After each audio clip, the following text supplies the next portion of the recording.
Students, तो चलिए start करते हैं, कंटिन्यू करते हैं। अब तक हमने क्या क्या पढ़ लिया था। एक तो पहले याद करा करो बार बार।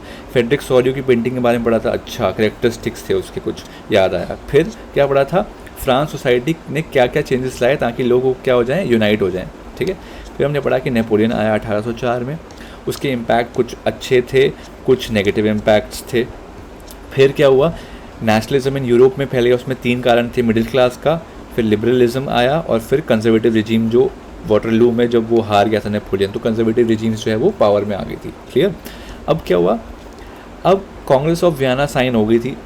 फ्रांस की टेरिटरी अपने आप को एक्सपैंड ना कर पाए, उसके लिए क्या किया गया था, कुछ स्टेट्स को ऑक्यूपाई कंबाइन कर दिया गया था। नॉर्थ में क्या किया गया था, याद करो, नॉर्थ में क्या किया गया था, नेदरलैंड्स बना दिया गया था। साउथ में क्या किया गया था, बेडमोंट बना दिया गया था।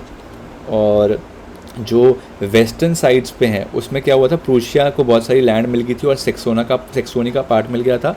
और नॉर्दर्न इटली, ऑस्ट्रिया को नॉर्दर्न इटली, और रशिया को पोलैंड का पार्ट मिल गया था। ये हमने देखा था, ठीक है। अब क्या ये जो लोग रेवोल्यूशनरी लोग थे जो मोनार्क को हटाना चाहते थे, क्या वो गायब हो जाएंगे एकदम से? ऑब्वियस है नहीं। अब वो क्या करेंगे, आवाज़ उठाएंगे। बट कंजर्वेटिव रिजीम जो थी ना, वो बहुत ही ब्रूटल थी। ब्रूटल मतलब कि वो लोगों को दबा रही थी ताकि लोग आवाज़ ना उठा पाएँ। तो देखिए, गवर्नमेंट जो थी वो क्या बन गई, ऑटोक्रेटिक बन गई, मतलब कि रूलर्स जो हैं उसने पूरा कंट्रोल ले लिया, लोगों की फ्रीडम छीन ली। अब जो लोग हैं, आम लोग, उनको लोगों को क्रिटिसाइज़ करने का कोई वो नहीं था, एक्सेस नहीं था। मतलब कि सरकार के खिलाफ, यानी कि किंग के खिलाफ लोग आवाज़ नहीं उठा सकते। फ्रीडम ऑफ स्पीच हट गई, ख़त्म हो गई। सेंसरशिप लागू कर दिया गया। सेंसरशिप लागू मतलब कि कोई भी चीज़ छपेगी वो सरकार के अगेंस्ट नहीं छप सकती, ना न्यूज़पेपर में, ना बुक्स में, ना प्लेज में, ना सॉन्ग्स में। तो यानी कि सेंसरशिप लागू कर दी गई। डेमोक्रेसी तो है, ठंडे बस्ते में चलेगी। डेमोक्रेसी का कोई भी नाम निशान नहीं रहा। After 1859 liberal nationalist went underground and establish secret society. हुआ क्या, जो ये नेशनलिस्ट थे जिनके मन में था कि यार नहीं यार, अभी भी मज़ा नहीं आ रहा, देश को हमें आज़ाद करवाना ही करवाना है, ये जो रूलर्स हैं ये धोखेबाज हैं, तो वो बेचारे अंडरग्राउंड हो गए।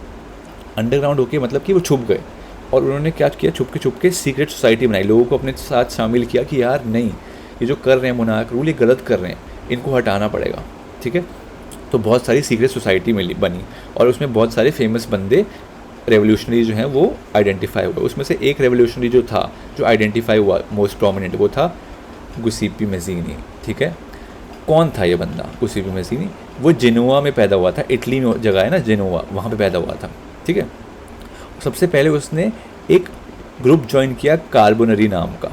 जब वो बहुत छोटा था ना, तभी उसने एक ग्रुप ज्वाइन कर लिया, सीक्रेट सोसाइटी का ग्रुप था, जो कि देश में रेवोल्यूशनरीज का ग्रुप था, जो कि देश को मोनार्क सिस्टम से फ्री करवाना चाहता था, ठीक है।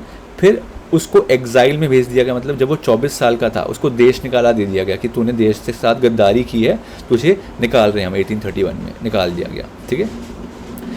उसके बाद उसने खुद से सीक्रेट सोसाइटीज़ फॉर्म करी, एक थी यंग इटली और एक थी यंग यूरोप। ये 2 सीक्रेट सोसाइटी उसने फॉर्म करी, ठीक है।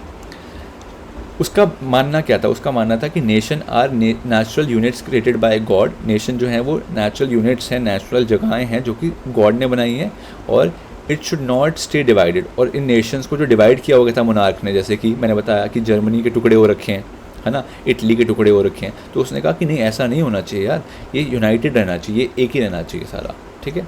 उसने क्या किया, मतलब उससे इंस्पायर होके, मतलब उसकी बातों से इंस्पायर होके लोग काफ़ी ज़्यादा उन्होंने फेल्ट किया कि हाँ यार ये सही कह रहे हैं, मोनार्क सिस्टम को हमें जड़ से उखाड़ना पड़ेगा।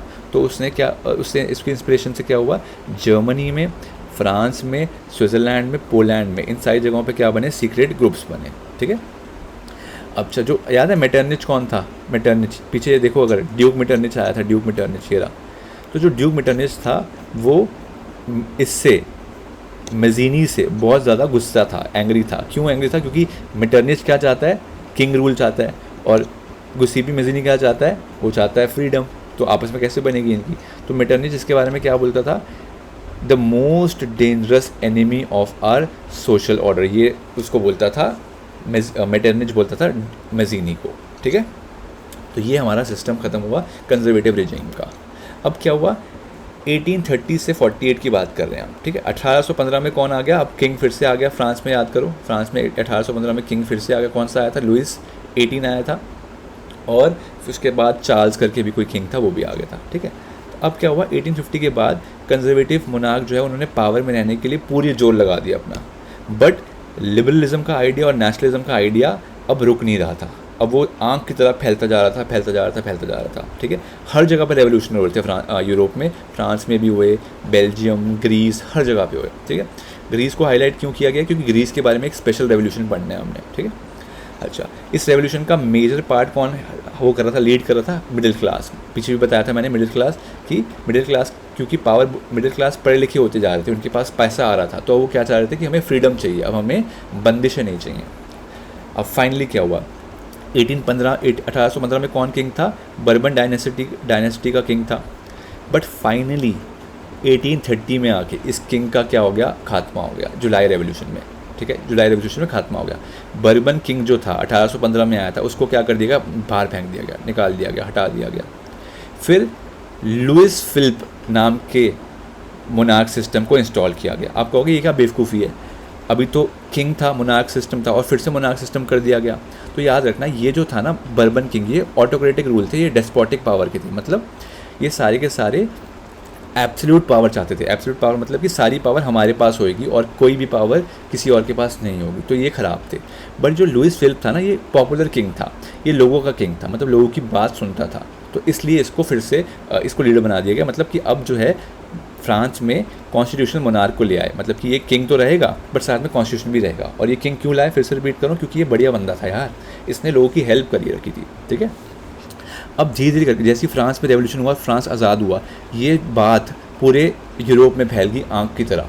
मतलब अब हर यूरोप का नेशन जो था वो क्या चाहता था कि हमें आज़ादी चाहिए भाई, जैसे फ्रांस को मिली वैसे आज़ादी हमें भी चाहिए। तो जो ड्यूक मेटरनिच था उसने एक रिमार्क दिया था कि जब फ्रांस छींकता है तो यूरोप को सर्दी लग जाती है। मतलब अरे जैसे मैंने बताया ना कि फ्रांस को जैसी रेवोल्यूशन हुआ, फ्रांस में जैसी फ्रीडम आई, मतलब कि मोनार्क सिस्टम बर्बन किंग का हटा और कॉन्स्टिट्यूशनल मोनार्क आया, तो ये आंख जो है वो पूरे यूरोप में फैल गई। तो ये उस लाइन बोलता है वो सरकाज़म में कि भाई जब फ्रांस छींकता है तो किसको सर्दी लग जाती है, पूरे के पूरे यूरोप को ही सर्दी लग जाती है, ठीक है। मतलब जो एक्शन फ्रांस करता है वो सेम एक्शन यूरोप में फैल जाता है। क्लियर, समझ आ गई थी बात।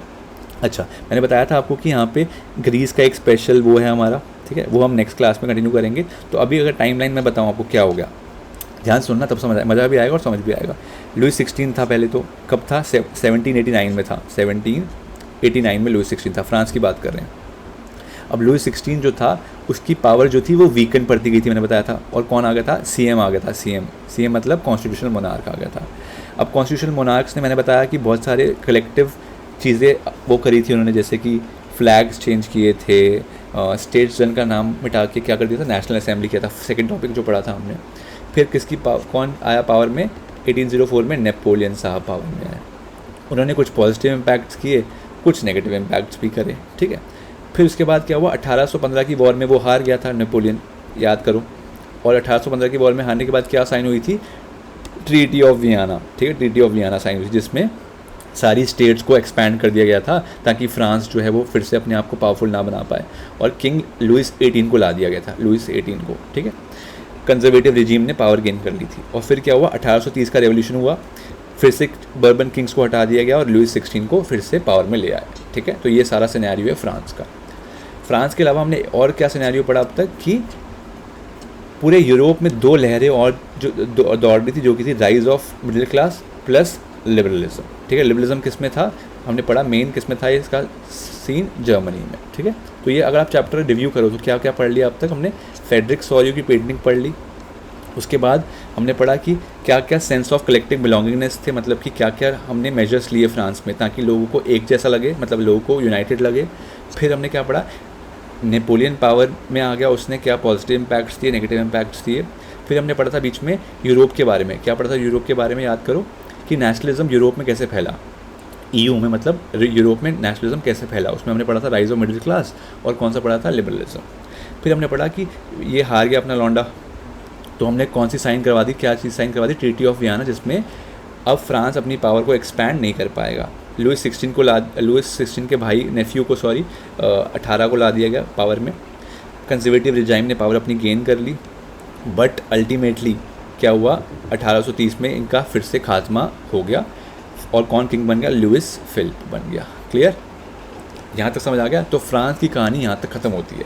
ठीक है, फ्रांस की कहानी ख़त्म होती है। अब हमें कुछ और बीच में से छोटी छोटी कहानियाँ पढ़नी है, जो कि है ग्रीस की, फिर जर्मनी की, फिर इटली की, और ब्रिटेन की, और ऑटमैन एम्पायर की।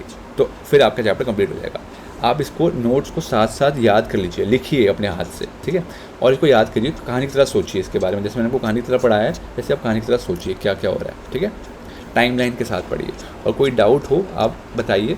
और कुछ आपको कभी भी कुछ मुश्किल लग रहा है, मैंने ये आपके आंसर पॉइंट्स बनाए, मतलब ये आप आंसर में भी लिख सकते हो। ये पॉइंट्स, जो भी पॉइंट्स हैं सारे आंसर में लिख के आओ, फुल मार्क्स मिलेंगे आपके। ठीक है, बढ़िया मार्क्स मिलेंगे आपको। ठीक है, आई होप आपको ये समझ आ रहा हो और अच्छा लग रहा हो। और अपने फ्रेंड्स के साथ शेयर करना मत भूलना, ठीक है, उनका भी भला कीजिए। और अगर आपको कुछ भी डाउट्स हो तो आप कमेंट सेक्शन में ऐड कर दीजिए।